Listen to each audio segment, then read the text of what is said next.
আর সপ্তাহখানেক পরেই টি-20 বিশ্বকাপের পর্দা উঠবে। মেগা আসরটিতে বিশেষ দায়িত্ব হিসেবে তারকা ক্রিকেটারদের শুভেচ্ছা দূত বানিয়ে আসছে আইসিসি।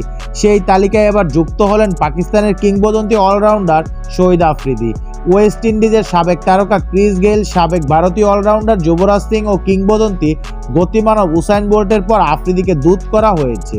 পাকিস্তানের বিশ্বকাপ জয়ী তারকা এক আসরে ম্যান অব দ্য টুর্নামেন্ট হওয়া আফ্রিদির বিশেষ এই দায়িত্ব পাওয়ার কথা এক বিবৃতিতে জানিয়েছে আইসিসি।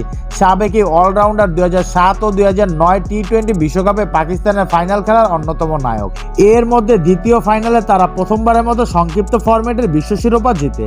বিশেষ এই দায়িত্ব পেয়ে নিজের অনুভূতি জানিয়েছে পাকিস্তানের সাবেক অধিনায়ক আফ্রিদি। আইসিসি টি-20 বিশ্বকাপে এমন একটি ইভেন্ট যা আমাদের হৃদয়ের খুব নিকটে। উদ্বোধনী আসরে প্লেয়ার অফ দ্য টুর্নামেন্ট হওয়া এবং 2009 সালে বিশ্বকাপ উঁচিয়ে ধরার মুহূর্ত আমার কাছে এখনো স্মরণীয়। আমার ক্যারিয়ারে পছন্দের কিছু হাইলাইটস এই প্রতিযোগিতা থেকে অর্জিত হয়েছে। টি-20 বিশ্বকাপ সাম্প্রতিক সময়ে আগের চেয়ে আরও শক্তিশালী হয়েছে এবং এই ফরম্যাটের অংশীদার হতে পেরে অনেক রোমাঞ্চিত।